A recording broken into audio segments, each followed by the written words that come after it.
안녕하세요. 성공예감 이대호입니다.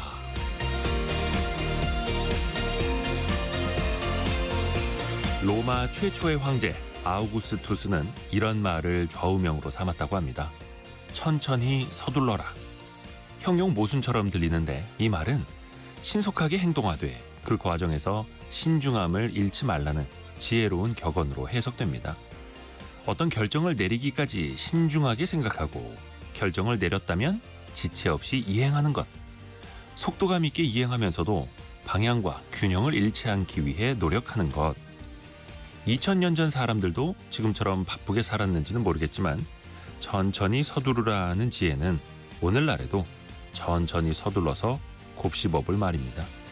성공예감 이대호입니다. 시작합니다.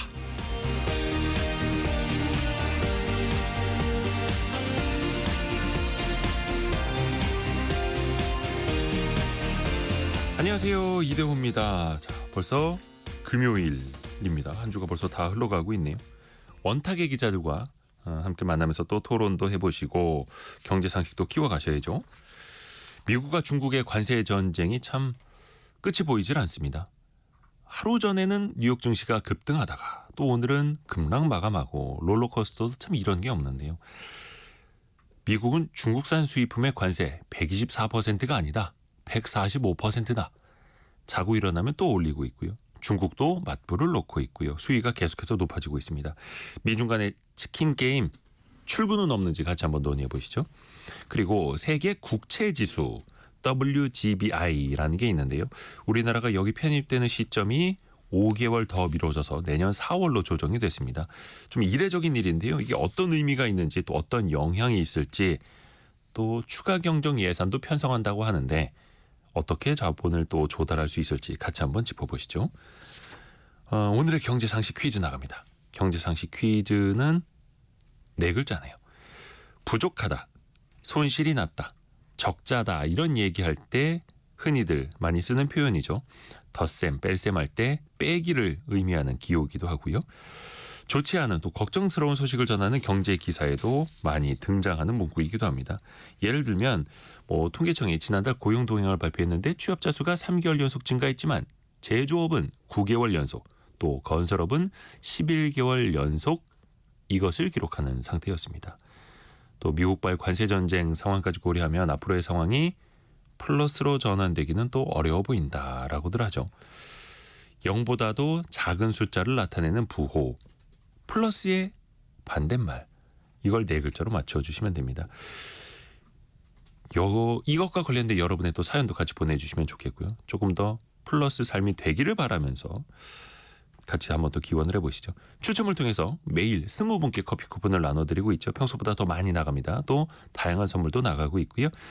짧은 문자 50원, 긴 문자 100원이 드는 샵 9730, 또 KBS 콩으로 참여해 주시면 됩니다.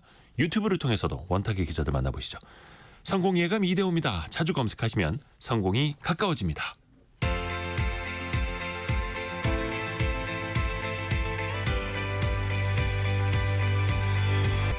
KBS 1라디오 성공예감 이대호입니다.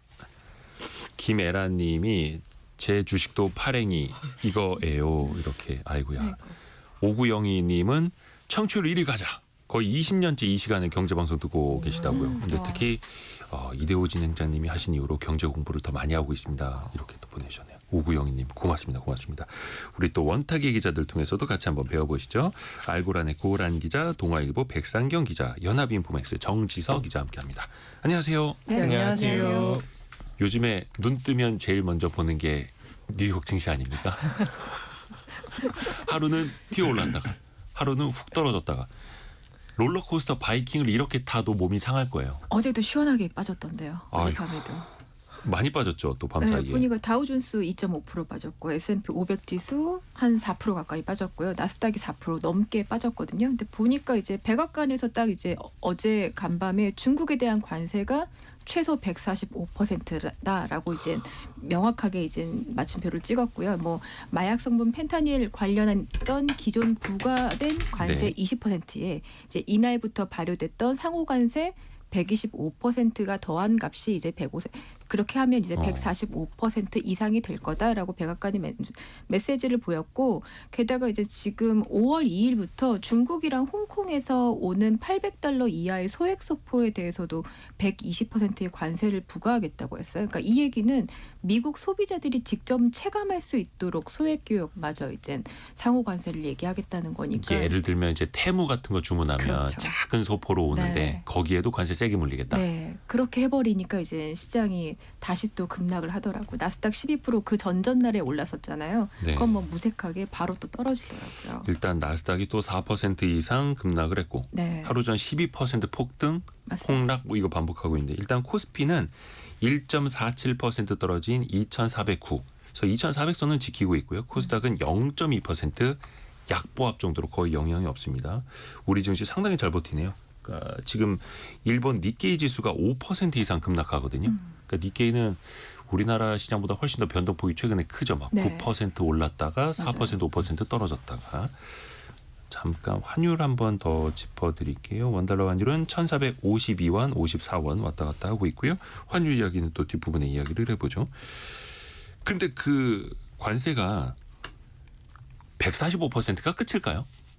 미국이 중국에게 매긴 이게 사실 하루에 거의 20% 40%포인트씩 올라가고 있는데 근데 이제 관세가 세 자릿수에 들어가게 되면 사실 145나 150이나 200이나 어차피 무역이 중단되기는 마찬가지입니다. 그래서 여기서 더 올려봐야 긍정적이라고 하면 시장에 더 이상 줄 충격은 없다라는 거. 하지만 이제 관세를 더 이상 올려버리면 시장에 주는 메시지는 뭐냐면 중국과 더 이상 협상할 여지가 없다라는 그 시그널이잖아요. 그래서 걱정입니다. 그나마 하나 약간의 일마리의 실마리를 발견할 수 있다라고 하면 그 미국이 84%에 이어서 125로 올렸잖아요. 근데 네. 그 다음에 추가로 중국이 아직은 올리지 않았어요. 중국이 80몇 %까지는 이야기를 했습니다만 네네. 84%인가요? 네. 그러니까 원래는 124 대 84였는데 네. 145 대 84가 됐습니다. 이거 뭐 농구 점수 아니고 퍼센테이지로. 여기서 아직 중국은 올리지 않았다는 거. 네, 사실 오늘 뭐, 마저 봐야죠. 오늘 봐야죠, 그렇죠. 트럼프 이기 행정부 이전에 이제 대중 관세율이 있으니까 그게 한 22% 되거든요. 그러니까 합치면 이제 104%뭐 이런 거였는데 그래서 어제까지 나온 게 125 대 104 뭐 이러고 있다가 145 대 104가 됐는데 다들 말씀하신 것처럼 세 자릿수 넘어가면 그냥 교역 안 하겠다. 우리 시장에서 나가 뭐 거의 그런 얘기인데 의미가 없죠 사실은 지금. 예. 근데 간밤에 트럼프가 또 말을 했어요. 시진핑은 내 오랜 친구고 중국과 합의 이러면 너무 좋겠다. 또 이런 메시지를 남겼더라고요. 시진핑은 좋은 친구고 나는 그를 존경한다. 네. 그러니까 들었다 놨다 하는 거죠. 이게 네. 뭐 그 유명한 협상의 기술인지는 모르겠지만 그래서 그 중국 뭐 이렇게 90일 이후에 발표가 나오면서 이렇게 이제 그런 여러 투자 커뮤니티에 돌아다녔던 이제 짤이 있는데 네. 그거 이제 트럼프 조교가 이제 사람들한테 PT 체조를 시키는 겁니다. 자, 몇 회 20회 그랬더니 몇 회 했더니 50회 했다가 그래 그러면 10회 너만 이제 너만 이제 125회 이렇게 이제 되는 중국만 거죠.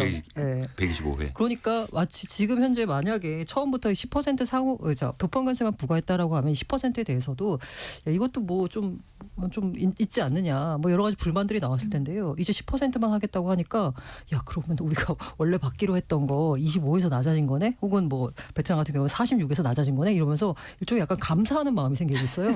그러니까 0에서 네. 일단 10%는 관세를 깔고 가는 건데 깔고 가는 거죠. 한 3, 40% 예상했다가 10%라니까 막 좋아하고 있고 네. 이게 인간의 심리가 참 신기한데 트럼프는 그걸 계산을 했을지는 모르겠습니다만 막 길들이고 있는 건 아닙니다. 그래서 전 세계를. 약간 조금 폴 크루그먼이 이제 그 노벨상 받은 경제학자죠. 얘기하는 게 트럼프가 이게 그냥 뭔가 진짜 협상하려는 게 아니라 자신의 지배력을 드러내려고 하는 행위 같다라는 표현을 썼었거든요. 난 이렇게 강력한 맞습니다. 남자다. 그러니까 내가 어떻게 하냐에 따라서 지금 몇 조짜리 시장이 움직이는 거예요. 그 한마디 한마디에. 근데 그 세계 경제가 그렇게 또 휘청이는 건 알고는 있겠지만 본인의 영향력이 그보다 더 크다라는 걸 계속해서 이야기를 하려고 하는 거고요. 이게 관세뿐만이 아니라 추가로 더 내놓을 어떤 경제적 압박 카드라든지 뭐가 더 있을까요? 아니면 진짜 이게 끝일까요? 어떻게 봐야 됩니까? 그래서 많이 나오는 얘기가 이제 아까 말씀드린 대로 이렇게 길들였잖아요. 90일 동안 유예해줬으니까 트럼프 입장은 그거잖아요. 이제 90일 동안 안에 너희들이 내가 원하는 걸 갖고 와라라는 거잖아요.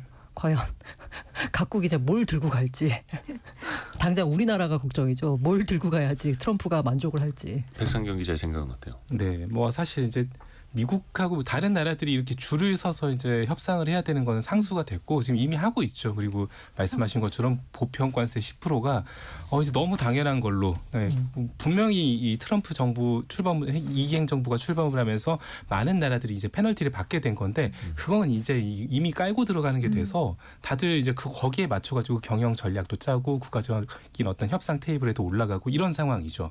근데 이제 그 주목을 해야 될 건 결국 그 미국하고 중국이 앞으로 대체 무슨 카드를 가지고 서로를 더 때릴까 뭐 이런 것들인데 뭐 약간 힌트들이 계속 나옵니다. 이제 지금 스콧 베선트 뭐 재무장관 같은 경우도 폭스 비즈니스 인터뷰를 했는데 이게 미국 증권거래소에서 중국 기업의 주식을 상장 폐지하겠다 뭐 이런 얘기를 계속 하고 있습니다. 근데 사실 상장 폐지란 게 대통령이 할 수 있느냐 이거 뭐 안 되는 거거든요.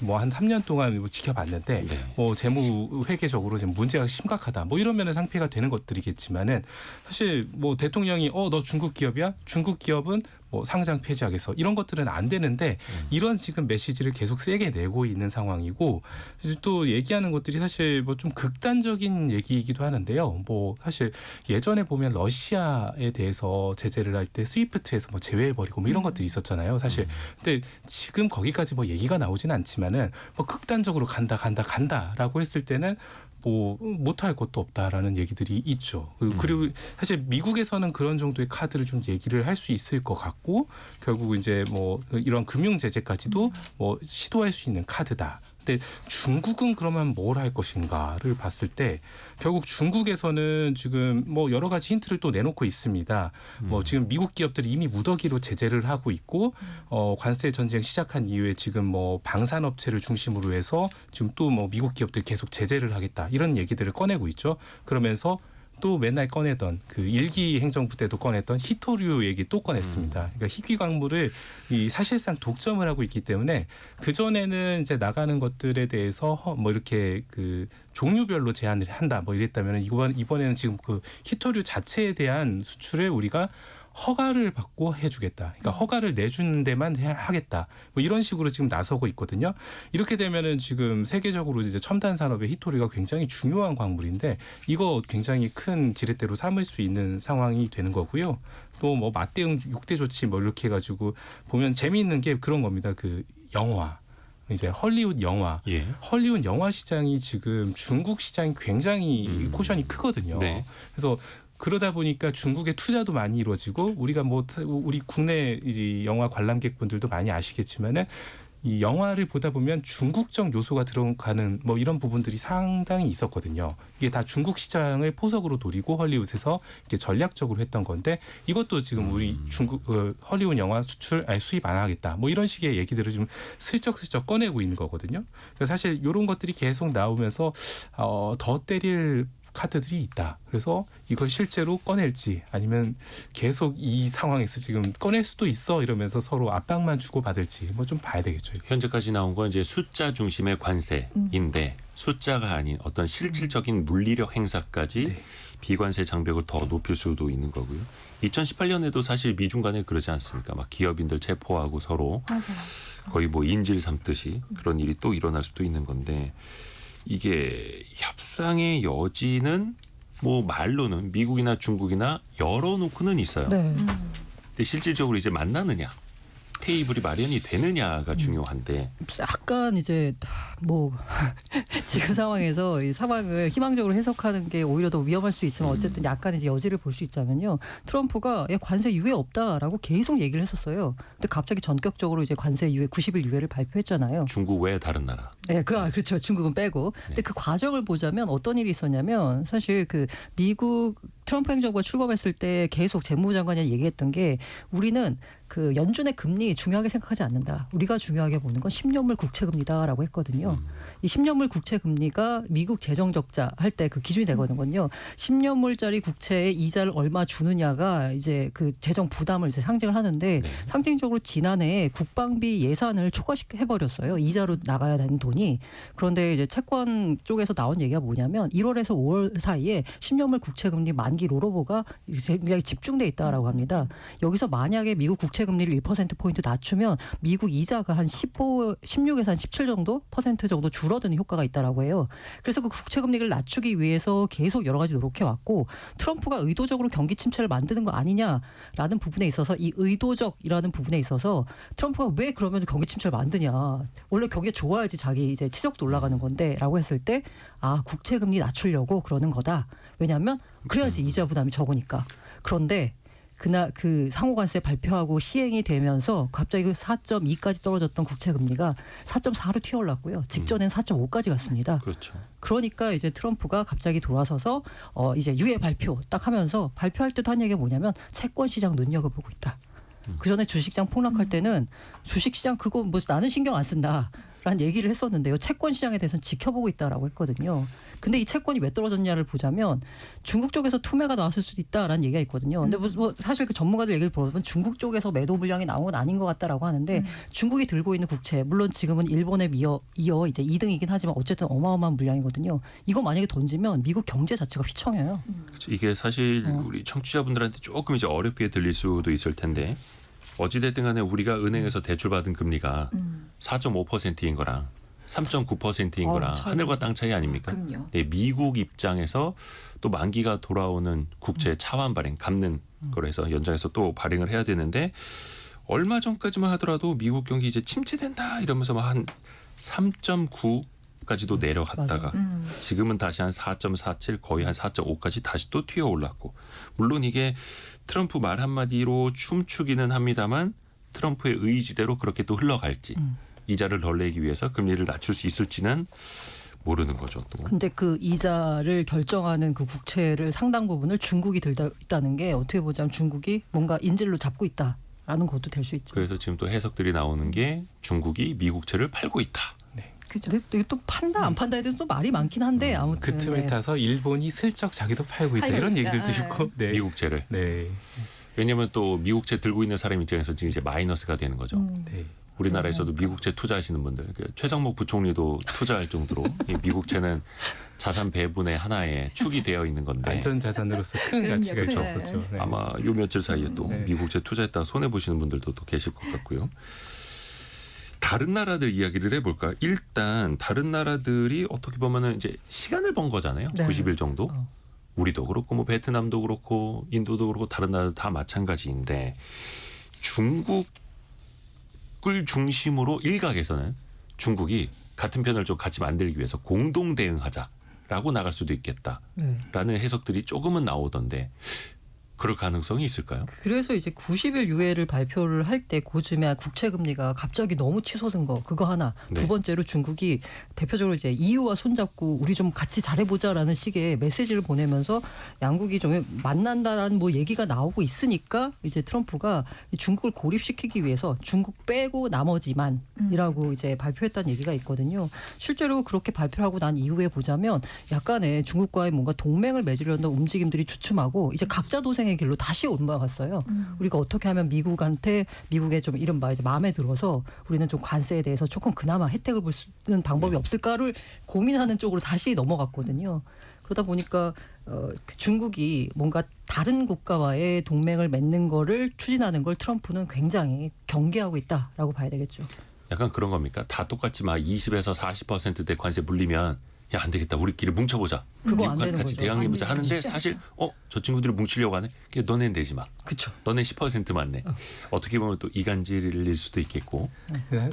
저는 근데 보면은 이게 정지석 기자. 시간이 트럼프 편이 아닐 것 같다라는 생각이 들기도 해요. 왜냐하면 이게 어쨌든간 결국엔 중국이랑 기싸움을 하고 있는 거고 트럼프 상호 관세 발표하고 주말에 플로리다 가고 골프 칠 거 치고 다 했거든요. 네. 그러니까 전혀 신경 안 쓰다가 국채 금리가 그렇게 튀고 10년물은 4% 중반까지 갔지만 30년물 같은 경우는 5%를 넘었단 말이에요. 네, 맞아요. 그러니까 진짜 한 사흘 정도 만에 50bp가 튀어버리니까 이거 진짜 안 되겠네라고 얘기를 하니까 느낀 거죠. 0.5%포인트가 튀어버렸다. 맞아요. 그러니까 안 된 거라 느낀 건데 사실 트럼프 입장에서는 지금 트럼프를 그동안 지지해줬던 기반들이 기업이거나 월가거나 아니면 공화당의 인력들이었는데 지금 그쪽에서도 굉장히 시장이 이렇게 특히 국채 시장인데 국채 시장이라는 게 국가의 신용 등급을 기반으로 이제 채권을 발행하는 그렇죠. 거다 보니까 결국에는 국가에 대한 신뢰를 얘기하는 거고 그 말은 트럼프에 대한 신뢰인데 시장이 이렇게 출렁여 버리는 거는 결국에는 시장에서 더 이상 이렇게 우왕좌왕식으로 관세 정책을 하는 트럼프에 대해서 믿지 못하겠다. 이런 관세 정책을 하고 있는 미국채를 우리가 왜 사야 되지라는 의문을 갖고 있다는 거거든요. 근데 지금 트럼프 같은 경우에 내년 11월 달에 중간 선거가 있어요. 그러면은 이제 여기서 결국엔 트럼프가 강하게 나갈 수 있는 시간은 한 6개월 정도? 그러니까 올해 연말까지는 뭔가 미국이 경제적으로 성과가 가시적으로 나와야 된다는 거거든요. 근데 그럼 그 사이에 나와야 되는데 그 사이에 시진핑이랑 미국과 무역 전쟁을 그러니까 시진핑은 그 사이에 그 시간을 자신의 어떤 권력 강화에 연계해서 쓸 수 있는 거고요. 만약에 트럼프가 이거에서 어떤 협상을 내지 못해서 만약에 뭐 중국과 함께 미국도 경제적으로 타격을 좀 입는다면, 그러니까 지금 뭐 WTO도 그렇고 교역량이 줄 것이고 그러면 세계적인 GDP가 줄어들 수 있다 이런 얘기가 나오는데 그렇죠. 결과가 그렇게 되면 트럼프도 그렇게 유리한 협상의 위치를 차지하기가 쉽지는 않을 수 있다. 이런 생각이 지금 들더라고요. 박수경님이 고래 싸움에 새우가 힘드네요. 또 8885 맞아요. 쓰신 분은 트럼프 때문에 롤러코스터 세상이 되어버렸으니 밤잠을 설치고 고통스럽습니다. 이렇게 보내주셨고 강병석님은 저보다 훨씬 똑똑한 사람들이 결정하는 것이겠지만 미국과 중국 관세 핑퐁 싸움 보면 초등학생 우리 집 애 둘이 싸우는 것 같습니다. 아까 그 국채 금리 이야기해 주셨는데 국채가 지금 이제 미국의 국채금리 많이 이제 튀어오르면서 미국 재무부 입장에서도 부담스러운 상황으로 가고 있는데 일각에서는 그런 전망들도 나와요. 미국이 결국 다른 나라들한테 100년짜리 국채를 파는 것 아니냐. 100년 만기 국채 그러니까 한 30년 만기, 10년 만기 이런 것도 만기 돌아올 때 그냥 100년짜리 사라고. 어떻게 뭐 강매하지 않을까? 그래. 이런 전망들이 나오죠. 참 무서운 게 네. 예. 사실 지금 관세 요거를 이제 설계한 사람, 상호관세 설계한 사람 피터 나바로라는 사람이라고 네. 하고 백악관 그거에 대한 무역 고문. 네, 그거에 대한 이론적 배경을 제공한 사람은 스티븐 미란이라는 또 사람이라고 하잖아요. 근데 스티븐 미란이 그 마라라고 협정 보고서라고 하는 걸 트럼프가 이제 당선되고 나서 저 별장에서 쉬고 있을 때 그때 이제 제공했던 보고서고 그 보고서에서 아이디어를 얻어서 트럼프가 지금 관세 정책을 펴낸 거다라고 하는데 그 당시 그 보고서를 보면 되게 말이 돼? 싶은 얘기가 지금 자꾸 말이 되고 있어요. 그러니까 스티븐 미란이 작년 11월에 컨설팅 회사에 있을 때 그 보고서를 또 냈는데 그게 또 우리 한국에서도 많이 또 보고 있죠. 네, 거기 무슨 내용이 있냐면 이렇게 지금 이제 미국이 제일 심각한 게 이제 재정 적자 문제잖아요. 이 재정 적자 문제를 해결하기 위해서는 요거 지금 각국이 이제 국채를 들고 있으니까 거기 이자를 줘야 되는데 요 이자를 안 주면 되는 거 아니에요. 원래 원금은 갚는 게 아닙니다. 미국 국채 시장에서 미루고 그냥 미루면 네, 되는 거예요. 그렇죠. 그리고 원금 갚는 게 아닌데 이제 적자가 이자를 계속 주다 보니까 계속 적자가 불어나는 거잖아요. 거기서 나오는 아이디어가 100년 무이자 영구채. 요거를 이제 각국이 사도록 하는 건 그러니까 갖고 있는 국채를 100년 무이자로 바꾸는 거죠. 다시 말하면 사는 건 100년 아니고요. 무이자라는 건 우리한테 돈 갖고 와 이거 아닙니까? 그러니까 우리 청취자분들 저한테 100년 동안 무이자로 돈 빌려주세요. 똑같은 말이에요. 네. 그러면 같은 얘기예요. 미국 입장에서는 이게 재무제표상 원금은 그대로 있는데 이자가 추가로 나가는 게 없으니까 전혀 부담이 안 되는 겁니다. 근데 앞서 말씀드린 대로 이거 누가 사라고 하면 사겠어요. 그러니까 이제 미국의 여러 가지 협상력을 발휘해서 이제 사도록 한다라는 거고 그게 아니면 이제 외국이 국채를 들고 있잖아요. 외국이 그러면 국채 좀 개념이 좀 신박한데 이용 수수료를 내라는 거예요.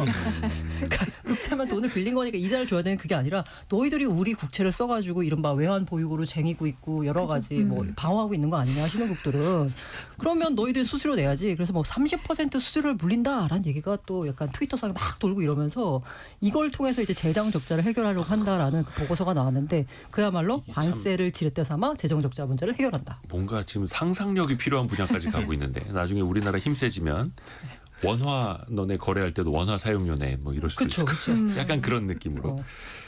아니 근데 이 사이에서 참 이게 뭔가 트럼프도 그렇고 경제를 잠깐 포기하는 건가? 근데 막 증시가 무너지니까 미국의 재무부 장관은 또 월가 출신 아닙니까? 그렇죠. 또 이제 월가에서 트럼프를 많이 또 지지했던 후원금을 냈던 사람들도 관세 유예해야 한다. 막 이렇게 성명을 내고 목소리를 내기도 했었고 그러면서 약간 일시정지 버튼을 맞아요, 누르기는 맞아요. 눌렀거든요. 그럼 또 완전 포기한다는 건 아니고 음. 그 사이에서 또 시장은 또 엄청나게 출렁일 테고요.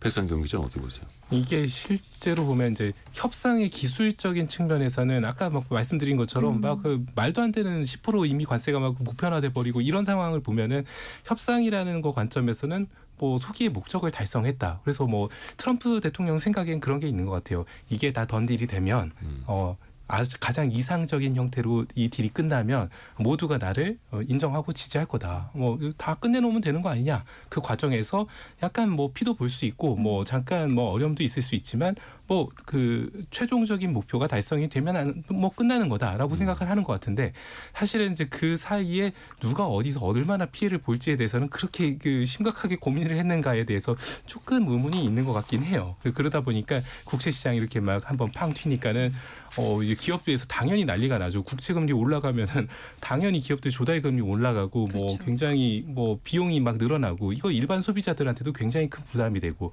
이러다 보니까 이제 계속 트럼프 행정부에 이거 아닌 것 같은데 이렇게 얘기를 하니까 이제 그걸 이제 일시정지 버튼을 눌렀다라고 볼 수 있겠는데 네, 뭐 아무래도 일단은 정지 버튼을 눌렀지만은 뭐 결국 가겠다라는 목표가 있는 한은 또 똑같이 어느 시점에는 네. 뭐 진행을 하지 않을까라는 생각이 이게 들어서 참 걱정이 됩니다. 네. 관세를 걷게 되면 또 트럼프가 이야기하는 것처럼 어찌됐든 간에 세수가 들어오니까 관세 수입이 들어오니까 재정에는 도움이 될 테지만 또 장기적으로 봤을 때 제조업 일자리도 늘어나서 어차피 더 이상 연임은 안 되는 트럼프 입장에서 보면 장기적으로 위대한 대통령이 되고 싶어하는 위인전에 남고 싶어하는 3년임을 생각하면서 이제 3년이까지 헌법을 3년이면 고쳐야 되는 약간 그 이제 음모론에 가까운 것 같고 아직까지는 근데 미국에서 말씀하신 그 얘기 하잖아요. 위대한 세수가 대통령. 늘어날 거라고 지금 정부가 얘기를 하지만 경제학자들은 오히려 이렇게 관세를 붙이면 상호 관세를 붙여서 저쪽도 높이면 결국에는 소비자가 살 수 있는 가격도 올라가기 때문에 아예 그 물건 자체를 소비할 여력이 없어진다. 그래서 경기 침체 온다. 네, 그러면 오히려 경기 침체가 된다. 근데 이제 지금. 그렇죠. 관세로 인해서 물가가 올라갈 거다라는 부분에 있어서 트럼프가 굉장히 약간 자신하고 있는 게 뭐냐면 1기 때 중국과 무역 전쟁 벌이면서 관세 올렸는데 물가가 분기 기준으로 보자면 1%대로 안정적이었거든요. 근데 경제학자들이 그때도 다 경고를 했었는데 경험이 있는 거예요, 자기가. 경제학자들이 아무리 경고했는데도 불구하고 안정적이었다 물가. 그래서 관세와 인플레이션은 일어나지 않을 거다라는 게 트럼프의 기본적인 트럼프의 생각이다. 생각인데 사실은 코로나 팬데믹 상황을 거치면서 풀린 유동성이 어마어마하지 않습니까? 사실 2008년 글로벌 금융위기 때 이른바 헬리콥터 밴이라고 벤 버니키 연준 의장이 돈을 이제 살포한다라는 유동성을 정도로 그거에 거의 한 10배의 돈이 코로나 팬데믹 이후에 돈이 더 풀렸고 그러니까 이거는 인플레이션이 발생할 수 있는 확률 자체 상황 자체가 또 달라졌기 때문에 그래서 제닛 옐런 전 연준 의장 뭐 미국 재무부 장관 했던 제닛 옐런이 밤새 그런 말 했더라고요. 최악의 자해 행위다. 이런 관세 전제는. 맞아요. 그죠. 그래서 참 이게 너무 걱정이 되는 거죠. 우리 청취자분들도 사실 이게 돌고 돌아서 우리의 주식 혹은 연금 또 생활경제, 실물경제, 물가 또 다 돌아올 수 있는 거기 때문에 그래서 미국 내에서도 약간 반론들이 많이 나와요. 트럼프의 1등 공신이기도 했던 일론 머스크까지도 유럽과의 자동차 관세를 좀 없애자, 무관세로 하자라고 이야기를 하고 피터 나바로와도 그러니까 미국 백악관 고문과도 지금 막 말싸움하고 있잖아요. 하버드가 또 갑자기 타격을 받았죠. 하버드 학위는 아무 소용이 없다. 아니 머스크 입장에서는 머스크는 그 트럼프 행정부의 정식 뭐 내각은 아니지만 어쨌든 도지 위원장이기 이전에 테슬라라는 기업의 CEO잖아요. 근데 자기의 기업에 약간 존폐를 뒤흔드는 이런 문제에 대해서 지적을 하지 않을 수 없겠죠. 어제 테슬라 주가 7% 넘게 빠지더라고요. 그 전날은 22% 올랐으니까. 그러니까 물론 이제 사업을 하는 사업가 입장에서는 이런 고율의 관세 전쟁이 당연히 반가울 수가 없는 건데 트럼프는 이 부분에 대해서는 일론 머스크라고 해도 별로 들어주지 않을 것 같고 현재까지는 그렇죠. 네. 네. 또 일론 머스크는 뭐 한 5월쯤이면 다시 테슬라로 돌아갈 것이다 이런 전망들은 나오고 나오고 있고요, 있고. 계속. 이게 중요한 건 우리입니다. 우리는 어떻게 해야 할 것인가. 지금 통상교섭본부장이 미국 가 있고 한덕수 권한대행과도 트럼프 대통령이 이제 통화를 하긴 했습니다. 이제 앞으로는 어떻게 해야 될까요? 그 통화에 약간 조금 힌트가 있었긴 했었잖아요. 그러니까 네. 지금 결국에 미국은 관세뿐만이 아니라 어쨌든 간 자신들이 원하는 굉장히 다양한 조건을 이제 테이블에 올릴 텐데 뭐 예를 들어서 뭐 상호 관세 인하도 있을 것이고 조선업을 두고 협력을 좀 하자 이것도 있을 거고 알래스카 쪽에 액화 천연가스 투자에 대한 얘기도 할 것이고 이제 가장 큰 것도 방위비 분담금에 대한 이야기도 할 거고, 그러니까 결국에는 경제, 안보 모든 걸 다 아우르는 통상 쪽의 문제를 협상을 하자고 이야기를 할 텐데, 뭐 결국에 우리는 거기서 느끼는 압박이 더 커지겠죠. 커질 수밖에 없는 것 같고요. 근데 사실 결론적으로 미국은 어쨌든간에 미국 내 뭔가 기업을 더 유치하겠다라는데 포커스를 좀 두고 있는 것 같고, 제조업을 재건하겠다고 하니까 그래서 트럼프 행정부의 통상 정책의 핵심은 결국에 그 무역 적자 축소하는 거. 그리고 미국 내 어떤 일자리를 창출하는 거 그건 것 같거든요. 그래서 뭐 그때 상호 관세를 발표할 때도 이제 뭐 현대차가 거론되기도 했었지만 현대차나 기아차가 진즉에 나가서 미국에 투자를 했던 것들이 좋은 평가를 받았고 그런 상황에서 사실은 정부가 민간 기업이 먼저 그렇게 해버리니까 오히려 정부가 할 수가 있는 게 없다라는 지적이 있기도 하던데 지금 아마 고민이 꽤 많이 될 것 같아요. 실제로 예, SNS에서 불안이죠. 트럼프 대통령이 원스톱 쇼핑이라는 표현을 썼잖아요. 맞아요. 네. 그 무슨 아니 무슨 너무 각국의 무섭지 않았어요? 각국과 협상하는데 이 정상들이 쇼핑이라고. 만나 쇼핑이라는 표현을 쓴 게 좀 좀 패키지로 한 번에 끝내버리겠다. 어디 뭐 대형마트에 뭐 네. 물건 사러 가는 것도 아니고. 그러니까 패키지 딜을 참 좋아한다는 건데 우리랑 또 간극이 있을 수밖에 없는 게 방위비 측면에서 그렇죠. 우리는 아직은 그거는 아니고 또 이제 대선 국면에 있으니까. 근데 트럼프는 당연히 그것까지 원스톱으로 쇼핑. 원스톱으로 놓고 볼 수 있는 거고. 근데 그래서 좀 다른 형태의 약간 우회적인 플랜 B나 C도 우리는 결국 고려를 좀 해야 될 것 같아요. 그래서 최근에 한중일 FTA 또 얘기 또 나오고 뭐 거기에 뭐 이렇게 뭐 CCTPP 뭐 이런 것도 얘기가 또 나오고 사실 이제 여러 가지 경제적인 블록들이 좀 많이 있잖아요. 사실 미국과의 직접적인 어떤 무역 말고도 그래서 그런 것들을 하려는 액션이라도 좀 보이면은 결국은 그게 우리 협상의 좀 지렛대가 될 수 있다. 뭐 이런 얘기들도 있어서 좀 종합적으로 좀 볼 수 있는 뭐 협상이 되면 좋겠다 생각이 듭니다. 자 이제 두 번째 이슈로 넘어가 보겠습니다. 우선은 경제상식 퀴즈도 한 번 더 내드려야 되는데 4006 쓰시는 분께서는 경제상식 퀴즈 정답도 맞춰주셨고 성공 예감 청취율에 도움이 되고자 주파수 맞춰서 크게 틀어놓고 있습니다. 오. 이게 크게 틀어놓는 만큼 청취율이 올라가면 좋겠습니다. 거의 그럼 나이트클럽처럼 빵빵빵빵 모든 차들이 창문 열고 창문 열고 예, 마포대교 한남대교에서 다 아니 그렇게 크게 틀면 혹시 궁금해서 딴 사람도 한번 뭐야, 아, 쳐다봐. 그렇지. 네. 저 기자들이 저렇게 떠들고 있지 막 이러면서 자 경제상식 퀴즈 한 번 더 나갑니다. 더하기 빼기 할 때 빼기를 나타내는 보호입니다. 네 글자 단어인데요. 일정 한도 내에서 돈을 빌리는 대출 계좌, 흔히 마통이라고 부르는 그 마통의 마도 요거의 약자이기도 하죠. 또 어떤 나라의 경제 성장률이 떨어지거나 회사의 실적이 줄어들 때 우리가 역성장했다라고 하면서 이 네 글자를 쓰기도 하죠. 다만 이런 음의 숫자를 나타내는 말이 우리 일상에서는 좀 많지 않았으면 하는 바람으로 플러스로 갔으면 하는 바람으로 퀴즈를 내드리는데요. 8566님 더 이상 주식 앱에서 이걸 보고 싶지 않습니다. 이렇게 보내주셨고 그러네. 2968님은 이게 반가운 건 이자율과 몸무게뿐입니다. 이 자리가 뭡니까? 그리고 8909님이 아침에 남편이 이 통장 개설 위해서 은행 찾아간다고 하면서 출근했어요. 자영업하고 있는데 기존 대출을 상환하는 게 너무 힘들어서요. 급한 불이라도 끌 수 있었으면 점점점. 남편도 운전하면서 듣고 있을 텐데 이 계좌가 개설되면 좋겠네요. 유유 이렇게 보내셨네요. 아이고 저희가 뭐 할 수 있는 건 뭐 작은 선물 하나 보내드리는 것밖에 없어가지고 8909님께도 조금 더 힘이 됐으면 하는 바람입니다. 오늘 퀴즈가 쉽죠? 이게 힌트가 필요할까? 5146님이 보내주신 정답 같은 오답 마이다스. 네. 모두가 마이다스의 손이 되시길 바라면서 짧은 문자 50원 긴 문자 100원이 드는 샵 9730 또 KBS 콩이 열려 있습니다. 오늘의 움직임에 주목하고 세상의 흐름을 놓치지 않습니다.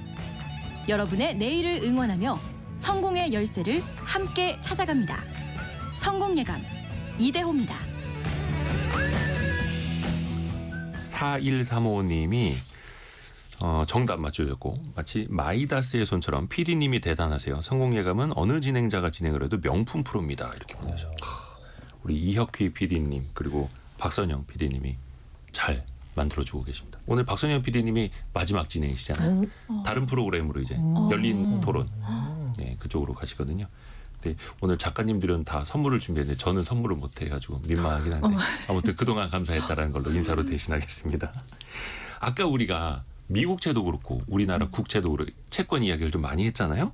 최근에 들려온 소식이 WGBI 세계 국채 지수가 있는데 이게 우리가 편입되는 시점이 내년 4월로 미뤄졌어요. 올해 11월에서.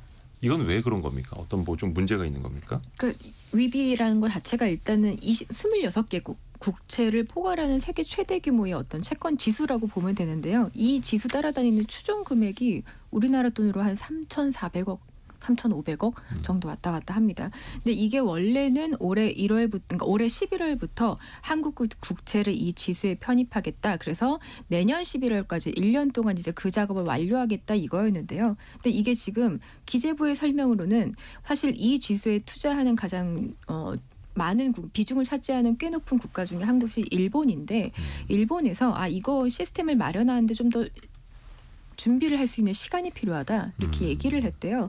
그래서 우리나라 국채를 편입하는 거를 이제 내년 4월로 미뤘다고 합니다. 다만 이제 원래 마무리 짓기로 했던 11월 달에 변동이 되는 건 아니고요. 그러니까 1년 동안 진행하기로 했던 작업을 좀 줄여서 대신에 그 분기가 아닌 매달 편입 비중을 좀 높여가지고 계획된 시점 안에 네, 편입은 높이겠다. 다만 좀 이제 그러니까 기존에는 분기마다 이제 채권을 편입하는 비중을 조금 나눌 생각이었는데 분기가 아니라 매달마다 해서 어쨌든 완료되는 시점은 똑같이 유지를 하겠다. 이게 일본의 투자자들이 네, 그 지수에 일본 편입된 투자자들이. 한국 국채를 넣을 때 자기네들이 좀 준비할 시간이 필요하다 네. 이런 측면으로 이해하면 될까요? 네, 그러니까 뭐 어쨌든 우리나라로서는 뭔가 한국 채권의 몸값을 좀 높일 수 있는 그 타이밍이 그죠? 그게 조금 딜레이 되는 늦어진다. 거죠. 네, 그리고 이런 일이 없었다고 해요. 과거에는 한 번도 어떤 없었죠. 편입이 지연되는 거야? 이례적인 거든요. 그러니까 편입 자체는 결정이 됐는데 네. 편입 시점도 사실은 거의 1년 전에 발표가 맞아요. 됐죠. 그렇죠. 그러면 그냥 상식적으로 생각했을 때 준비를 그때까지 안 했어? 라는 생각을 하는 거고. 그리고 두 번째 그러니까 이제 약간 이 사람이 이렇게 이례적인 일이 발생하면 그 설명하는 이유 말고도 숨은 뭔가 다른 이유가 있지 않을까라고 의심하잖아요. 음모론이 이유가 나오기도 바로 하고. 이게 이제 우리 국내에 있는 여러 가지 정치적 혼란이나 이런 것 그런 때문에 것 때문 아닐까? 외국 투자자들이 약간 불안해하는 게 아마 편입 연기로 이어진 거 아니냐라는 얘기가 나오고 있는데 아니라고는 얘기하는데요. 의심이 갑니다. 근데 어찌됐든 간에 당초 계획대로 11월에 편입이 됐어도 뭐 대선 이후이기도 한데 네. 일단은 WGBI 그 세계 국채 지수에 편입이 되면 어떤 게 좋은 건지도 좀 설명을 해주세요. 이게 이건 백상현 기자가. 네, 아까 말씀하셨던 것처럼 이제 한국 국채도 글로벌 어떤 메인스트림에서 이제 공식 데뷔를 한다. 뭐 이런 의미가 가장 큰 거고요. 그러니까 이 지수를 추정하는 펀드 규모가 3조 달러 수준이 됩니다. 그래서 거의 3,000조 가량이 되는데 이게 한국의 예상 편입 비중이 한 2.2% 정도 요 정도예요. 그러면 거의 한 600억 정도 되는 600억 달러 정도 되는 이 자금들이 한국 국채에 이렇게 쓱 유입이 될 수 있다. 근데 이 정도 되는 달러들이 들어오게 되면은 외국인들이 그러니까 수동 운영을 하든지 뭐 패시브로 뭐 하든지 한국 국채를 이렇게 자동으로 사게 된다는 거거든요. 그러면 이만한 달러들이 유입이 되고 그러다 보면은 이제 어쨌든 우리 국채에 대한 수요가 늘게 되는 거잖아요. 그럼 국채 금리가 떨어지고 금리가 안정이 되는 효과들이 좀 노릴 수 있습니다. 뭐 또 이렇게 되면 정부가 국채를 발행하는 부담도 줄게 돼요. 왜냐하면 이자를 덜 줘도 되니까. 그렇죠. 그러면 이제 재정이 사실 국가 재정이라는 게 이런 국채에 많이 의존을 하잖아요. 재정 운영을 할 수 있는 좀 폭도 좀 넓어지고 민간 대출 금리도 이게 좀 하방 압력으로 작용을 해서 내려가는 그런 효과들을 좀 기대를 할 수가 있습니다. 아주 이렇게 좀 좋게 해석을 하면 이런 여러 가지 뭐 좀 긍정적인 면을 볼 수가 있는 거죠. 이게 사실 시장에서 우리나라 국채 금리가 하락한다는 게 꼭 좋은 것만은 아닌데 그 나라 네. 경제가 안 좋아 보이니까 내려가는 건데 그렇죠. 그런데 수요가 높아져서 우리 채권을 사려는 사람이 많아져서 내려가는 금리라면 어우, 나쁜 게 땡큐죠, 없는 땡큐죠. 거죠. 예. 좋은 환영할 거죠. 거죠. 좋은 거죠. 근데 게다가 요즘처럼 이렇게 막 환율 들썩일 때는 외국인 자금 그러니까 달러 들어와 주면 환율 방어 효과를 또 낼 수도 있고요. 그렇죠. 네. 또 하나 걱정되는 측면이 이제 그 최상목 부총리도 이야기를 한 게 10조 원 규모의 추경 내년 네. 초에 이제 내년이다. 다음 주 초에 큰일 날 네. 뻔했네. 다음 주 초에 발표를 한다고 했는데요. 또 정치권에서는 그보다 더 크게 해야 된다는 목소리도 나오고 있고. 근데 중요한 건 그 재원 아닙니까? 맞습니다. 그거 없으니까 국채 찍어야 되죠. 근데 국채 찍어서 시장에 내놨는데 이렇게 지수 편입이 돼가지고 사줄 수 있는 매수 게다가 해외에서 매수세가 들어오면 좋겠는데 이거 사줄 수 있는 세력, 이거 받아줄 만한 세력이 또 없으니까 그럼 어떻게 되겠어요? 물건을 비싸게 팔아야 되잖아요. 그러니까 약간 또 이자를 더 많이 주겠다라고 해야지 사람들이 사갈 거 아니에요. 채권 발행을 추가로 할 수밖에 없고 네. 국채 발행을. 그래서 걱정이죠. 지금 추경 예산으로 쓸 수 있는 예산 남아 있는 것도 지금 2천억 정도 남아 있는데 솔직히 그걸 다 쓸 수 있을지도 의문이고요. 물론 뭐 규모가 정해져 봐야지 알겠지만 뭐 게다가 지금 올해 정부가 찍겠다고 하는 국채가 역대 최대 규모예요. 그러니까 한 200조 원 정도 되거든요.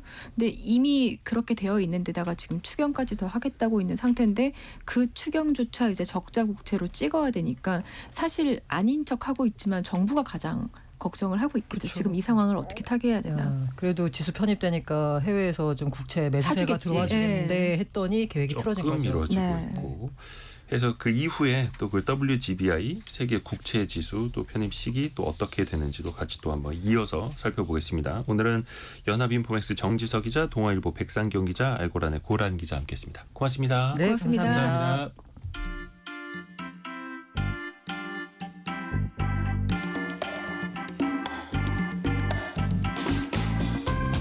지금 여러분께서는 KBS 1라디오 성공예감 이대호입니다를 듣고 계십니다.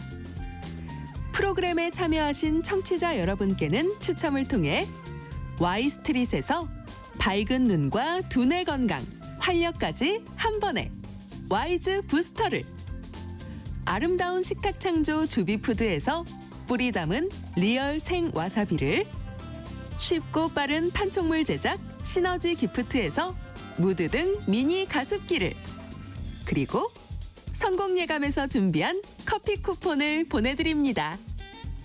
당첨자는 성공예감 이대호입니다 홈페이지에서 확인하세요.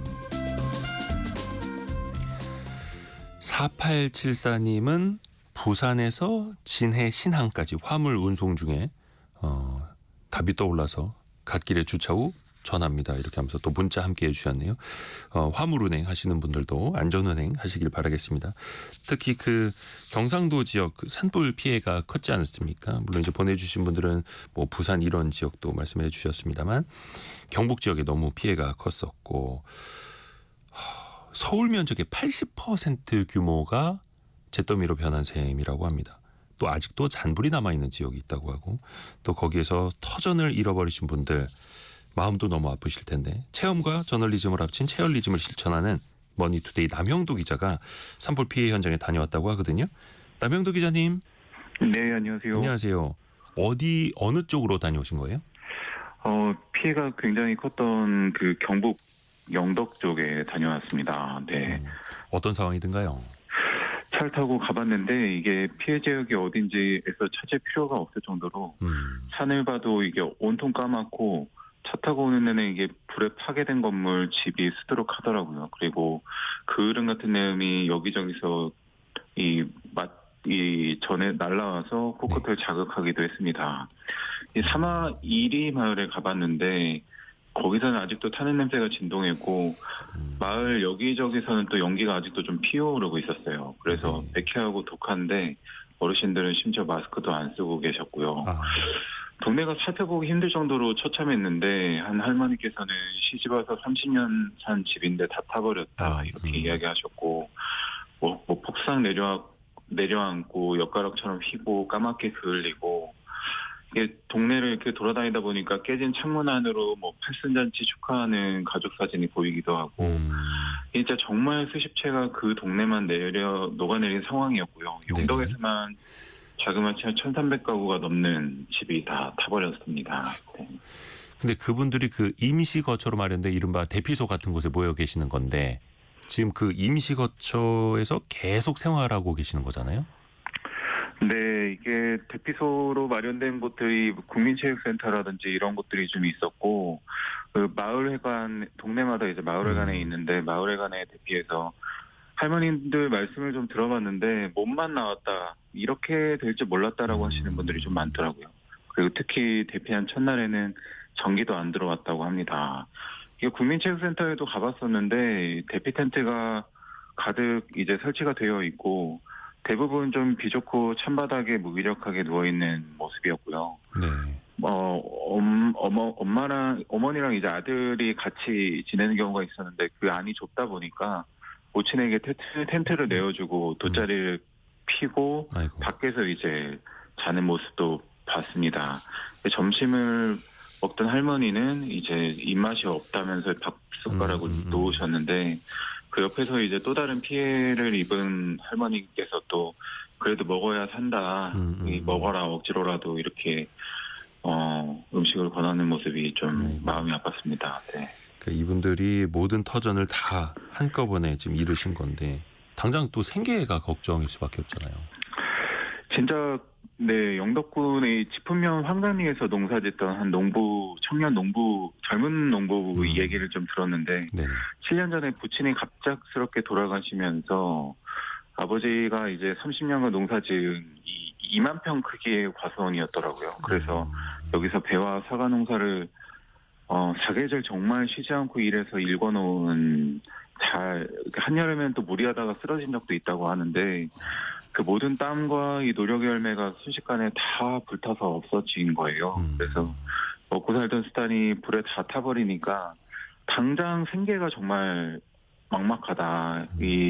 아직 아이가 5살밖에 안 됐는데 어떻게 해야 할지 모르겠다. 나가서 돈을 벌기도 힘드신 상황이더라고요. 그래서 이런 분들이 좀 많았습니다. 네.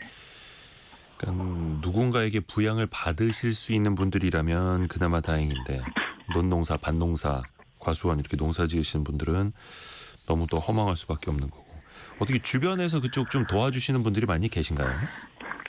재난대응 플랫폼의 에이파 코리아 이동환 상임이사랑 동행을 해서 좀 재난 현장을 촘촘하게 좀 봤는데요. 네네. 어쨌든 기본적으로 굵직한 부분, 이재민들 위해서 활동하는 분들, 자원봉사자들, 공무원분들이 이제 쉴 새 없이 일하고 계시는 모습이었습니다. 네네. 세탁버스에서도 옷이 계속 돌아가고 밥차에서는 밥을 짓고 심리지원센터에서 이제 좀 트라우마가 힘든 이재민들 마음을 좀 챙기는 모습이었고요. 이 이동환 이사님 말씀이 조금 더 신경을 쓴 부분이 뭐냐면 어르신들이 목욕하는 게 힘드실 거다 하면서 목욕권 이런 것들을 만들어서 지원을 하기도 하더라고요. 그러니까 산불 이후에 목욕을 좀 편하게 못하기도 했지만 피해 조사한다고 해서 집에 들어갔다 쓸만한 것들을 좀 찾으러 들어갔다 왔더니 온몸이 새카매지기도 한 거예요. 그래서 그런 어르신들 이제 좀 동네 사우나에서 편하게 2시간 넘게 좀 목욕을 하시라고 저도 이제 좀 차를 모시고 시골길을 달려서 목욕탕에 같이 모셔다 드렸는데요. 가면서도 이제 마을마다 보시면서 산불 피해 지역 여기는 다 탔고 여기는 안 탔고 이런 이야기를 하셨는데 목욕이 다 끝난 다음에 되게 깔끔한 모습으로 그래도 조금은 희미하게라도 웃음 짓는 모습을 보이셨는데 이게 누가 목욕시켜주겠냐 차도 없는데 참 감사하다라고 하면서 고마움을 말씀을 하셨습니다. 사실 이런 게 큰일이죠. 큰일 도와주시는 거죠. 근데 이게 워낙 피해 규모도 크고 또 이재민 여러분도 너무 많으시다 보니까 도와주시는 분들의 인력은 충분할까요?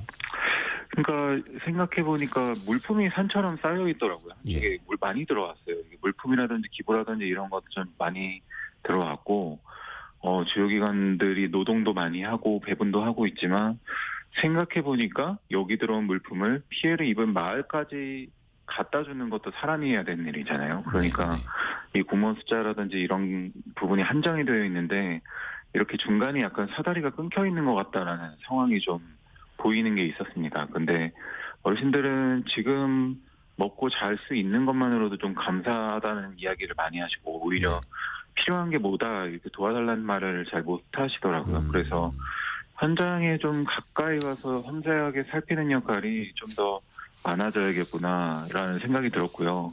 그러니까 실시간으로 계속 마을이 어떤 상황이고 어떤 물건이 필요한지 이런 것들을 조사를 해서 또 하나의 좋았던 부분은 그렇게 하면서 이제 피해 주민들이랑 이야기를 나누면 심리적인 응급처치도 되는데 그런 역할을 하실 분들이 좀 부족하구나라는 생각이 들었습니다. 네. 실질적으로 그분들한테 당장 필요한 건 또 뭐가 있을까요? 그러니까 진짜 못 만나오셨더라고요. 그래서 근데 길어지니까 이제 갈아입을 옷이 없고 뭐 고무줄 바지, 편히 입을 민소매 옷 이런 것들이 필요하면 그때그때 살 수 있어야 하는데 현장에서 바로 쓸 현금이 좀 필요하겠다는 생각이 들었고요. 정말 필요한 게 뭔지 들은 다음에 이제 그걸 전하는 게 제일 좋은 물품 기부겠구나라는 생각이 들었습니다. 네. 그래도 또 우리 국민들이 어려울 때 많이 뭉치지 않습니까? 전국에서 기부금도 많이 쏟아졌던데요. 어떻게 이 돈은 잘 전달이 되고 있을까요? 네, 경상북도에 따르면 전국모금 산불 피해 기부금이 1,179억 원 정도라고 집계가 됐고요. 네. 경상남도는 약 25억 원, 8일 기준으로 모금이 됐습니다. 역대 최대 규모입니다. 재난구호 성금 중에는요. 근데 이게 실제 사용되려면 피해 규모 조사가 먼저 이루어져야 되고 그 다음에 뭐 협의회를 꾸리고 사용처를 정할 수 있게 됩니다. 그래서 길게는 수개월까지도 걸릴 수 있는 거고요. 자연재난은 특히 이제 재해구호법 적용을 받기 때문에 뭐 생활필수품, 임시주거시설 이런 용도로 사용이 가능합니다. 근데 반면에 산불은 사회재난으로 분류가 돼서 네. 재해구호법 적용을 받지 않거든요. 그렇기 때문에 기부금 사용처가 명확하게 정해져 있지 않아서 시간이 더 걸릴 수밖에 없는 한계가 좀 보입니다. 네. 그래요. 또 시간이 더 필요할 수도 있겠다. 지금 이 시간에도 또 어디선가는 진화 작업이 또 이루어진다고 하고요. 또 우리가 계속해서 또 꾸준히 관심을 가져야 될 것 같습니다. 이원국님이 마음을 함께 어루만져주는 국민들의 관심이 필요할 것 같아요. 이렇게 보내주셨고요. 0358님은 또 지인이 산불 피해자여서 필요한 것 뭐 하나하나 이렇게 또 사다 주고 계시다고 또 이런 이야기도 올려주셨네요. 머니투데이 남영도 기자였습니다. 고맙습니다. 네, 감사합니다. 감사합니다. 1부 마칠 시간이고요. 2부에서는 뿌리 깊은 제조업 시간으로 돌아옵니다. 챗 GPT 나날이 성능이 발전하고 있는데요. 그 핵심 밑바탕에는 GPU라고 하는 예전 말로는 그래픽 처리 장치가 있죠. 이 AI를 돌리는 GPU 어떻게 만들어지는지 어떻게 사용되는지 곽재식 작가와 함께 또 재미나게 들려드리겠습니다. 잠시 뉴스 들으시고요. 10시 5분에 금방 다시 뵙겠습니다.